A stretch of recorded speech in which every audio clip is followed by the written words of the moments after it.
لیکن یہ کہ امام مہدی کی حکومت قائم کرنے کے لیے کون لوگ آئیں گے؟ عرب جو ہیں وہ اندر سے کھوکھلے ہو چکے ہیں، عیاشی نے، دولت نے، پیسے نے، دولت، پیسہ، عیاشی، اس کی وجہ سے کھوکھلے ہو چکے ہیں۔ یہاں میں آپ کو دو حدیثیں سنانا چاہتا ہوں۔ سنن ابن ماجہ کی روایت ہے حضرت ابو ہریرہ سے رضی اللہ تعالی عنہ، قال قال رسول اللہ صلی اللہ علیہ وسلم اذا وقعت الملاحم بعث اللہ بعثا من الموالی هم اکرم العرب فرسا واجودهم سلاحا یوید اللہ بهم الدین، رواہ ابن ماجہ عن ابی ہریرہ رضی اللہ تعالی عنہ۔ جب ملاحم کا دور شروع ہوگا تو اللہ تعالیٰ اٹھائے گا ایک لشکر یا لشکروں پر لشکر موالی میں سے۔ موالی کون ہے؟ عربوں نے جب فتح کیا تھا اس پورے علاقے کو خلافت راشدہ کے دوران، اور پھر وہ لوگ جو ہے، ایک رائے تو یہ تھی کہ انہیں غلام بنایا جائے ساری آبادیوں کو، لیکن یہ کہ حضرت عمر کا اجتہاد تھا، اس کے مطابق جو غلام نہیں بنایا گیا تو وہ موالی کی حیثیت رکھتے ہیں۔ عربوں میں دم نہیں ہے، موالی میں سے لشکر اٹھیں گے کہ جو در حقیقت حضرت مہدی کی حکومت کو قائم کرے گی۔ دوسری حدیث سنیے، عن عبداللہ بن الحارث رضی اللہ تعالی عنہ، اور یہ ابن ماجہ کی روایت ہے، قال قال رسول اللہ صلی اللہ علیہ وسلم یخرج الناس من المشرق فیوقعون للمہدی علی سلطانہ، لشکر نکلیں گے، لوگ آئیں گے مشرق سے، اور وہ حضرت مہدی کی حکومت کو جمائیں گے اور قائم کریں گے۔ اب ذرا نوٹ کیجئے کہ جزیرہ نما عرب کے مشرق میں کون سے ملک ہیں؟ تین: ایران، افغانستان، پاکستان۔ یہ تین سالڈ مسلم ممالک، مسلم آبادی اکثریت۔ ویسے تو یہ کہ آگے ہندوستان میں 20 کروڑ مسلمان ہیں، لیکن وہ 20 کروڑ جو ہے وہ تو 80 کروڑ کے اندر تحلیل ہو جاتے ہیں غیر مسلموں میں، لیکن یہاں جو معاملہ ہے یہ غالب اکثریت کا۔ ان میں سے ایران کا معاملہ جہاں تک ہے، نمبر ایک یہ کہ وہ شیعہ عقائد کے حصار میں بند ہے، اس سے ادھر ادھر ہونا اس کے لیے ممکن نہیں۔ حدیث میں یہ بھی آتا کہ اصفہان سے 70,000 یہودی دجال کا ساتھ دیں گے۔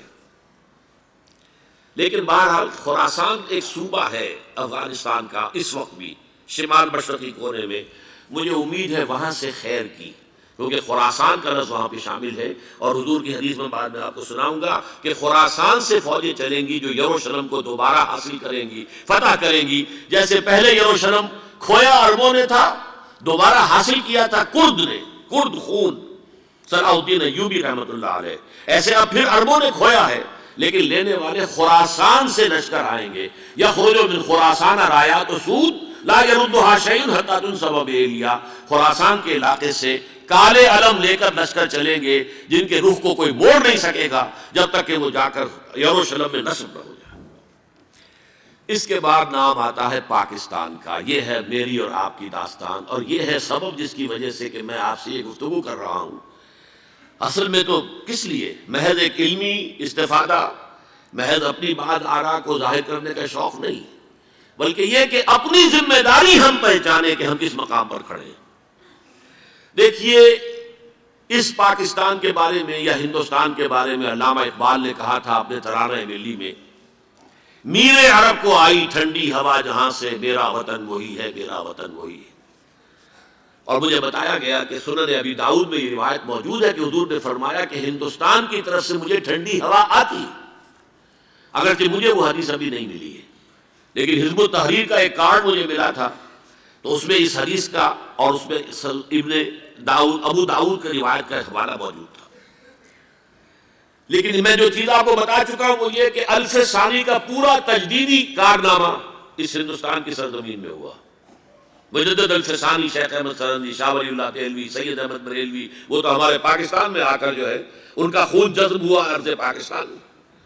پھر شیخ الہند مولانا محمود حسن۔ تحریک خلافت چلی تو صرف ہندوستان میں چلی اور کہیں نہیں چلی۔ آزادی کی تحریک چلی پوری دنیا میں، وہ نیشنلزم کی بنیاد پر چلی، ملے نیشنلزم، عرب نیشنلزم، ترک نیشنلزم۔ ہمارے ہاں چلی تو اسلام کے نام پر پاکستان کا مطلب کیا؟ لا الہ الا اللہ۔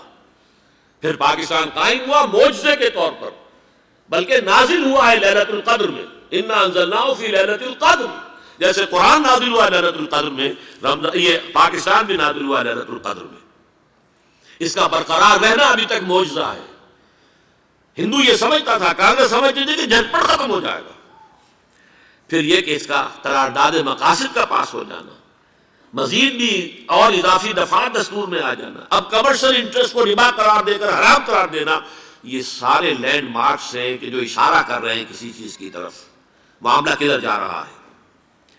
پھر یہ کہ یہ جو 14ویں صدی کے مجدد تھے شیخ الہند، اس کے بعد سے کچھ ایسی شخصیتیں عظیم پیدا ہوئی ہیں ہند میں، جن کو میں سمجھتا ہوں کہ 14ویں صدی کے مجدد اور 15ویں صدی کے مجدد کے درمیان یہ 15ویں صدی کے مجدد کی راہ کو سیدھا کرنے والے، جیسے کہ حضرت یحییٰ نے کہا تھا میں تو آنے والے کا راستہ سیدھا کر رہا ہوں حضرت عیسیٰ کے لیے، ایسے ہی 15ویں صدی کے لیے امام مہدی کے لیے راستہ صاف کرنے والے سب سے پہلے علامہ اقبال، جنہوں نے اسلام کا تصور دین کی حیثیت سے دوبارہ زندہ کیا ہے، ورنہ اسلام ایک مذہب کی شکل اختیار کر چکا تھا۔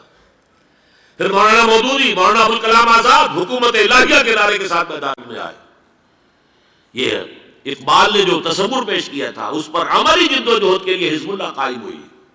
نوٹ کر لیجئے 11 برس کا فرق ہے عمر کا علامہ اقبال کے اور ابوالکلام کے، اور 1913 میں جب حزب اللہ قائم کی ہے اس وقت علامہ اقبال کی ملی شاعری اپنے عروج کو پہنچ چکی تھی۔ پھر یہ کہ علامہ اقبال کے بعد تعبیر جو ہے اس کام کی وہ ابوالکلام نے کی، لیکن روایتی علماء کی شدید مخالفت کی وجہ سے وہ بدل ہو کر چھوڑ گئے، کانگریس میں شامل ہو گئے، بساط جو ہے حزب اللہ کی انہوں نے لپیٹ دی۔ پھر مولانا مودودی آئے، انہوں نے وہ ڈور جو ہے اس کا صلہ تھاما، جماعت اسلامی قائم کی حکومت الہیہ ہی کے قیام کے لیے۔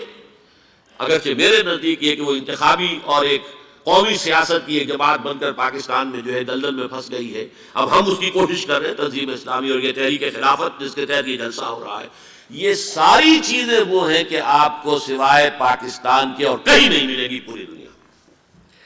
معلوم ہوتا ہے کہ پاکستان کو بہت بڑا رول پلے کرنا ہے اس میں، اور اس کے ساتھ اب جمع کر لیجئے افغانستان کی عمارت افغانستان، اسلامی عمارت افغانستان قائم ہو چکی ہے۔ یہ پچھلے 20 سالوں میں جو کچھ وہاں ہوتا رہا ہے اس سے پہلے تصور نہیں ہو سکتا تھا۔ علامہ اقبال کے فرزند بھی دیکھ کر آئے ہیں، تو اگرچہ وہ خود میں سمجھتا ہوں کہ خاصے انہیں آپ لبرل کہے، آزاد خیال کہے، لیکن اس درجے متاثر ہو کر آئے تھے کہ انہوں نے یہ کہا افغانستان میں جو میں نے حالات دیکھے ہیں کہ اگر 2-4 اور مسلمان ملکوں کے اندر یہ نظام قائم ہو جائے تو پوری دنیا مسلمان ہو جائے گی۔ یہ سب کچھ کیسے ہو رہا ہے؟ یہ آنے والے دور کی جھلکیاں ہیں۔ Coming events are casting their shadows before. یہ سب بتا رہے ہیں کہ پاکستان افغانستان کو مل کر اس میں کوئی عظیم رول پلے کرنا ہے۔ اور اس کے ضمن میں اب میں علامہ اقبال کے بارے میں آخری بات کہہ رہا ہوں۔ علامہ اقبال کے بارے میں عام یہ خیال ہے، انہوں نے اپنے خطبات میں مہدی کا اور نزول مسیح کا، حالانکہ میں کل پڑھ رہا تھا مولانا سعید احمد اکبر آبادی رحمۃ اللہ علیہ کا ایک مقالہ ان کا کہ علامہ اقبال نے ابن خلدون کے بارے میں یہ کہا ہے کہ مہدی کا اور نزول عیسیٰ کا دونوں کا انہوں نے انکار کیا ہے، حالانکہ ابن خلدون نے نزول عیسیٰ کا انکار نہیں کیا، صرف مہدی کا انکار کیا ہے۔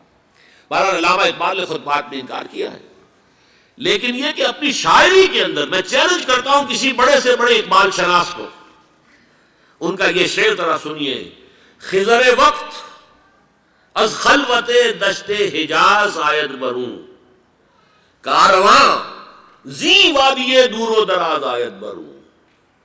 خضر وقت، امام وقت، رہنمائے وقت، قائد وقت، خلوت دشت حجاز، حجاز کی صحرا کی کسی خلوت گزینی سے نکل کر باہر آئیں گے۔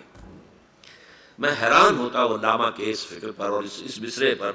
یہاں انہوں نے شیعہ اور سنی دونوں کے کانسیپٹ جمع کر دیے۔ شیعہ کا کانسیپٹ یہ چھپے ہوئے کسی غار میں وہاں سے برآمد ہو گئے، اور ہمارا کانسیپٹ میں ام سلمہ رضی اللہ تعالیٰ عنہ کی حدیث سنا چکا، چھپے ہوئے ہوں گے وہ وہاں پر، مدینے سے نکل کر آ کر مکے میں چھپ جائیں گے۔ اس خانہ جنگی کی حالت میں لوگ ان کی طرف دیکھ رہے ہوں گے، سوچتے ہوں گے انہیں میدان میں آنا چاہیے، کوئی پارٹ پلے کرنا چاہیے، امت کی رہنمائی کرنی چاہیے، لیکن وہ چھپیں گے، وہ کارے ہوں گے، وہ اس ذمہ داری کو قبول نہیں کرنا چاہیں گے، جا کے چھپ جائیں گے مکے میں، وہاں سے مکے والے انہیں نکالیں گے، اور وہ کارے ہوں گے، انہیں بالکل یہ پسند نہیں ہوگا کہ یہ ذمہ داری اٹھائیں۔ تو خضر وقت از خلوت دشت حجاز آید بروں، کارواں زی وادی دور و دراز آید بروں۔ کارواں جو چلے گا ان کی مدد کے لیے اس وادی دور و دراز، اس عظیم وادی دور و دراز، یہ وادی سندھ ہے۔ وادی سندھ جو ہے ہم سمجھتے ہیں کہ صرف یہ پاکستان اور پنجاب جو ہے یہ اس میں شامل ہے، سندھ اور پنجاب نہیں، افغانستان کا پورا مشرقی علاقہ اس میں شامل ہے۔